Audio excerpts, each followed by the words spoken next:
Hello and welcome to this edition of the Time with Hime podcast. I'm joined with our superintendent, Mr. Hime. How's it going? Going great. How about yourself? It's great. We're at a weekend and we're into the last week of our month. So it's crazy. It's fast. It's happening. We're looking at Black History Month starting next week. We're just wrapping up School Board Appreciation Month.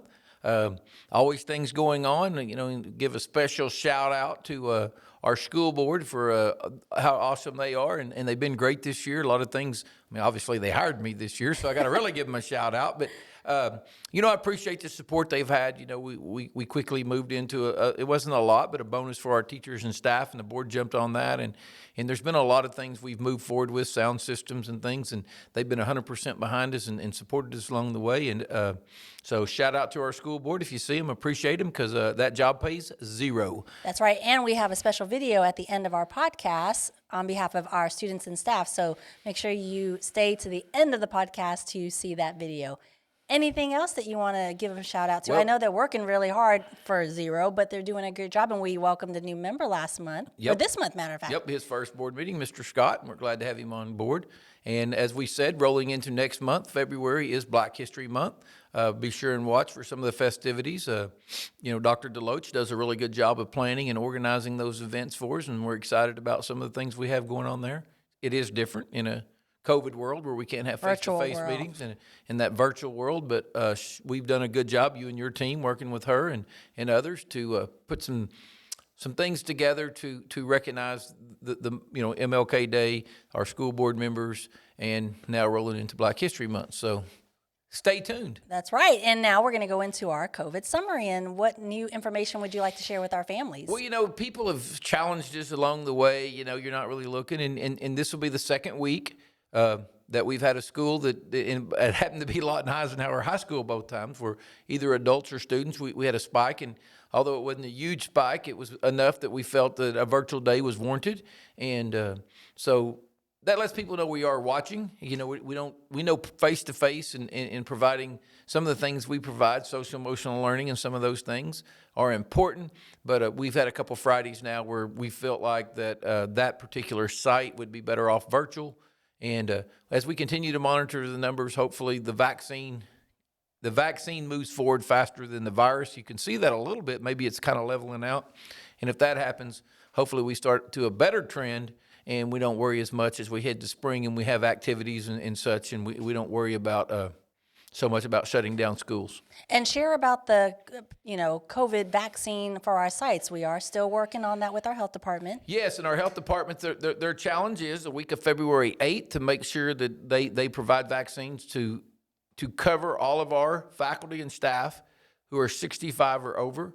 And as soon as we get those covered, we'll quickly be moving into our teachers, and that's where we want to get, where all the teachers who want it. So it's one of those things. It's based upon supply.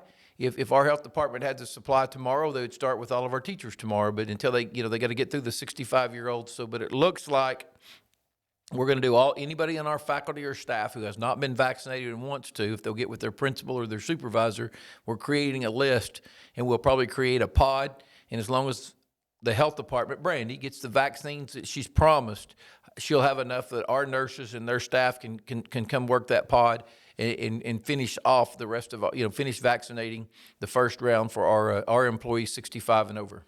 And for our faculty members, as soon as we hear more information about the true phase 2 implementation, we'll be pushing that out as well, so you're fully aware. Yeah, we got our fingers crossed because I don't think we'll have many more than 100, because we've done a really good job of educating and encouraging those to get into the portal who are 65 or over. We know some's had trouble with it, so hopefully we'll catch the rest of them the week of the 8th, and then hopefully that she'll continue, and the supply will allow our health department to tell our nurses and our staff, hey, now just move right into your teachers and let's start moving forward with the staff and teachers, and we'll set up our pods and get as many of our staff members vaccinated as who desire to be vaccinated. And we look forward to that. Now, last week in our podcast, we talked about some cool things coming up in the school year, hopefully to start next year, and specifically life readiness. So, as we talk, we've heard some feedback. What are your recommendations for prioritizing for families that are watching and what it looks like? Just stay tuned,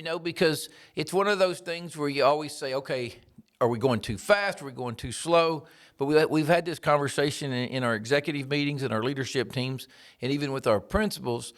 As you move forward, you have to move. You can't say, well, we're too fast, because you'll always be thinking, well, this is one more thing on their plate. So our goal next year is to have some kind of a AP place, a university-type center, or where we have our concurrent and our AP, and start growing into the Life Ready Center, where we increase some of the services we can offer, because we know we're 3 high schools. When we spread ourselves over, there's some course offerings, classes, AP, concurrent, even maybe honors art or some of those things. When you spread it out over 3 high schools, it gets thin, but if we combine it into one site, we could be a really super strong program. So that's kind of where we're moving for the high school. You know, what's exciting about that, if you look, how does that work in the high school? Well, one thing I've tried to do and work through my career is, if we're going to do this in the high school and we're going to offer more electives or give students more choices on what they want to do to better prepare them to be life-ready graduates, whether it's college, career, military, whatever, we have to give them some flexibility. How do we get flexibility for high school students? Well, one thing we do is we start moving some high school credit courses into middle school. So if a student comes to high school with credits already, it gives them more flexibility to take electives. I had a student at Clinton who was an all-state football player, was in the band and choir. Well, if you don't have, that gives him only 4, because we are on a 7-period day. You can't graduate taking 4 classes a year, but the fact that he had taken some high school credit classes in middle school allowed him to do all of those electives. So what we'd like to do is try to keep students from making hard choices and having to choose between band and football, band and choir, ROTC and football, because they need them by allowing them to get more credits in middle school and moving those forward. Plus, when you start talking about your STEM classes, students that are advanced, why wouldn't they take Algebra 1 as a 7th grader? So they could be in calculus at an early age, and college math and some of those things. So that's the ideal. Why wouldn't they take chemistry, biology as a 8th grader, so that they can take chemistry as a freshman, and some of those things, and looking at it, and I'm just using some 4 instances, but looking at how we can develop programs that are very flexible and broad, that are best for students, is very important. So that's kind of the goal when you look at the middle schools, and it's the same deal. Are we moving too fast? Well, we are moving fast, and we are throwing things out there for brainstorming. But again, we can either move forward or say, okay, let's put this off. Well, if we put it off, we're going to be right here next year saying, okay, let's do this. And somebody say, man, let's wait till next year. And then we look up, we've waited, the wait till next year is the easiest answer out there. The hard thing is making the change. And you got middle school children, and you got a daughter in the middle school. If we wait and wait and wait, next thing we've just left her out. And if we wait 2 more years, we've left her out of the high school move. So if we think it's what's best for students, the time to do it's now, not tomorrow. So that's kind of our ultimate goal with it.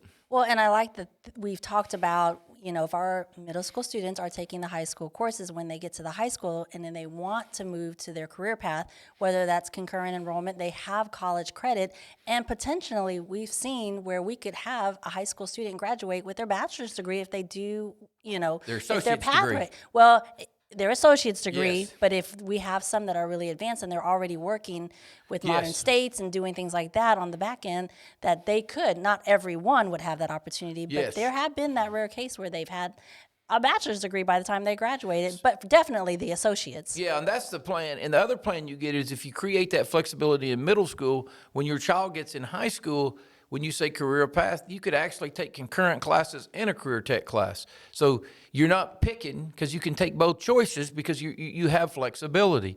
If you have to choose one or the other, you sometimes feel like I've locked myself in, and it becomes a stressful decision. We want to give you a chance to look at different platforms, because in the generation that's coming up, they say every 1 in 4 will have 4 jobs in 2 years. I mean, the numbers are astronomical. I was at a conference a couple years ago, back when we used to go to conferences, and I was talking to a speaker, and we were talking, what do employers look now? We used to say employers want to hire people who stay at a job. Now they like people who have been successful at numerous jobs, because that says they have adaptability. That means they can be successful in different platforms. So how do we get it where, we may have a child that can be successful in taking AP chemistry in the morning, but in the afternoon he's taking welding, or different Preparing for the military. different things, preparing for ROTC. I mean, why build boxes around students? Why not create flexibility? And that's the ultimate goal, is to provide as many opportunities and choices and encouragements for our students as we can, and stretch our dollars as far as we can, because the simple ones are AP. We talked a little bit about AT. We got all these great AP teachers in our district, but it just gets, if we tried to offer, there may be a particular AP class we may want to offer, but there's only 5 kids at each high school that want to take it. Well, that's 5, 5, and 5. You say, oh, we can't offer it for 5 kids. But what if we had it at one location? That's 15. That's not a bad size for an AP class. So, creating that flexibility, how we make that work, it's a challenge, but that's what we're about. We're meeting with principals, and the principals are creating committees within their buildings, and we're getting input. This is not just something you and I are sitting around and making up. Exactly. We're gathering in. We're meeting with Cameron. We're meeting with Great Plains, and we're creating. We'd like to create an organization between Lawton Public Schools, Cameron University, and Great Plains Technology Center, where a student feels like it's one. What do I do if I'm part of that? How do I use all 3 of those to maximize my educational business, my education, and how do I use all 3 of those to best prepare me for life after high school, whether it be college, a job, the military, or career tech?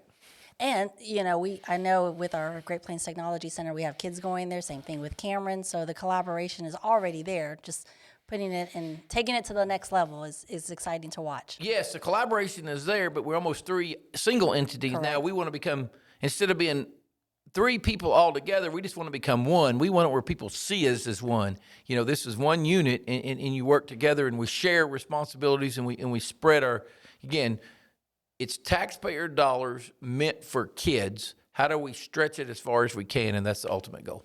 And with that, we'll have more information as we get them to share with our families. So stay tuned, and their children may bring some stuff home. Yeah, it's just ongoing. It could go quick, it could go fast, and I understand. I think one thing, when we say, what has the COVID done for you? And I think, we worry about being on hold and schedules and all this. And I think, in August this year, we created a 5,000 student virtual school, and all the high schools middle schools changed their schedules. We reorganized all this. Well, we really don't want to do that next year, but it shows we can be flexible and still have school. We don't have to have our schedule set on January 29th and say, this is what we're going to do next year. We can still start looking about what can we do right now to be a better public school next year, to better serve our families, our students next year. And so that's kind of the ultimate goal.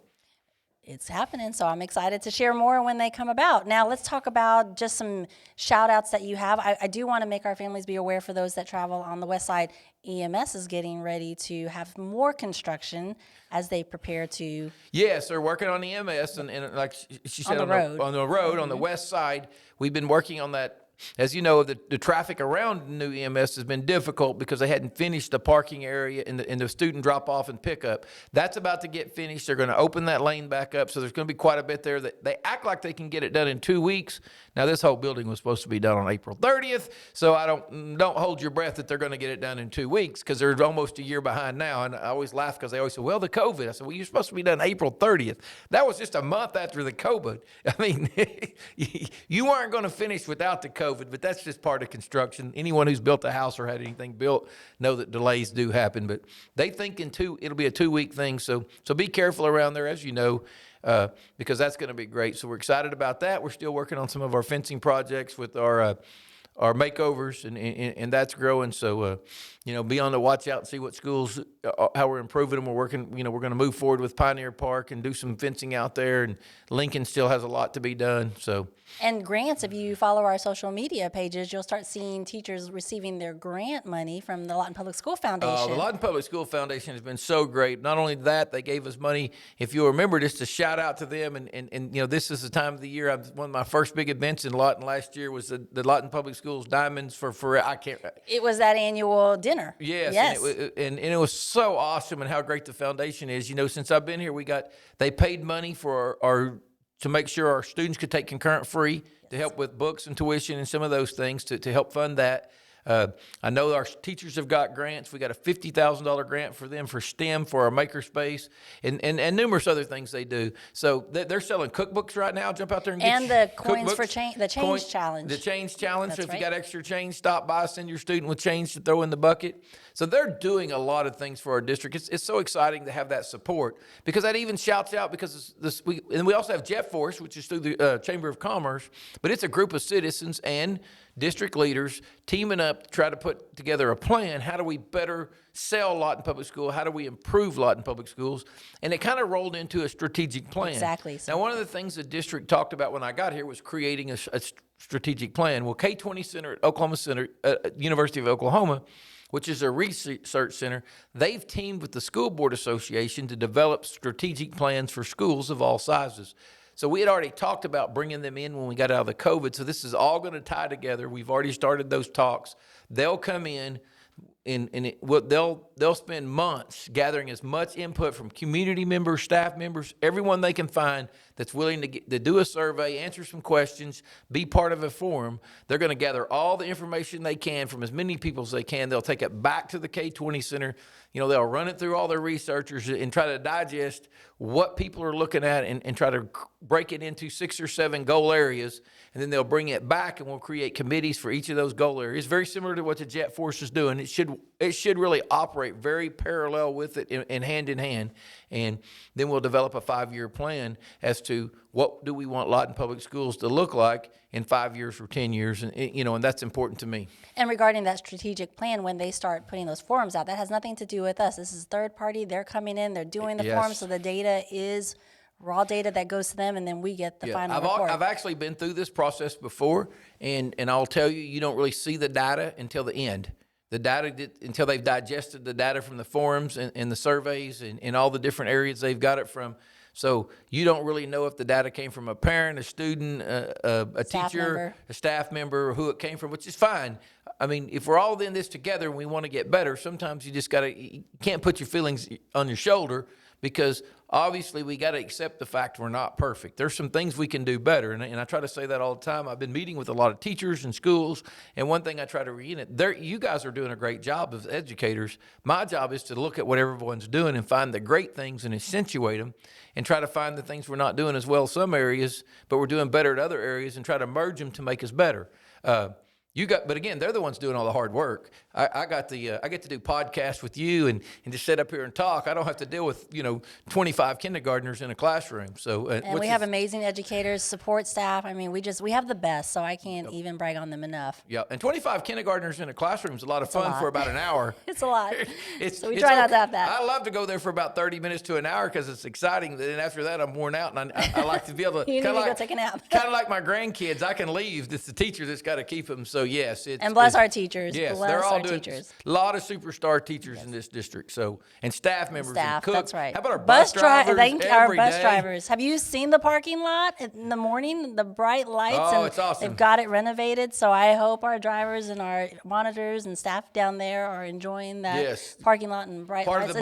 I love seeing it. Part of the bond issue, and a shout out again to the community for passing that bond issue. Yep, everything's moving great. Hey, keep it coming at info@lawtonps.org. We're looking at those for information on things we can do better and bring up in the podcast and try to discuss. So share your thoughts. If you got something you want us to discuss, shoot it. And again, we love that people will tune in. That's right. And follow us on our social media page. Check out our website. Mr. Hime, thank you so much for your time. This is the end of our show. Don't forget, stay tuned for our board appreciation video. And until next week, you guys be safe, stay well, and make positive impacts. And we'll see you then. Thank you.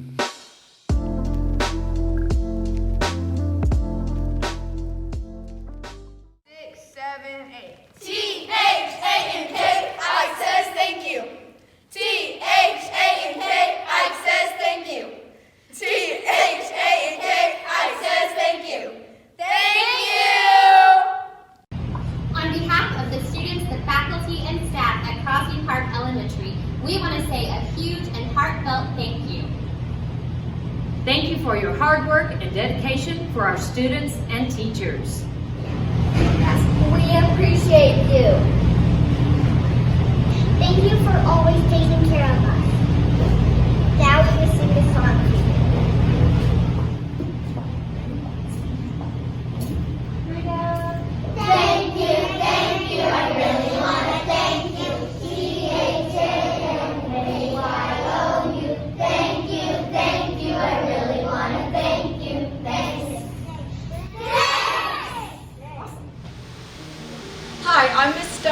is my life skills class at Eisenhower Middle School, and we have a special message for you.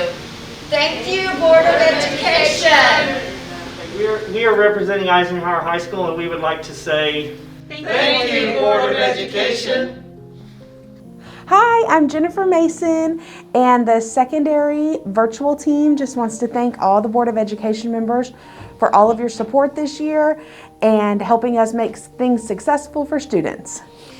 And thank you very much for providing all the accommodations and technical equipment that we are definitely needing over there. We just got supplies yesterday. Board members, we truly appreciate you. I know you can't see the smiles under our masks, but we really do. Thank you very much. My name is Dana Moore. I'm the principal at Edison Elementary. We are very, very lucky to have a school board that celebrates us and supports us. This year they provided us with a bonus, and we hadn't had that in many years, and we're very, very lucky for that.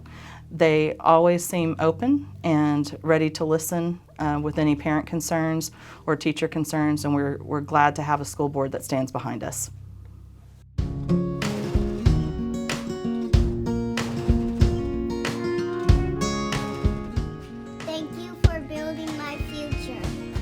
Thank you for our iPads.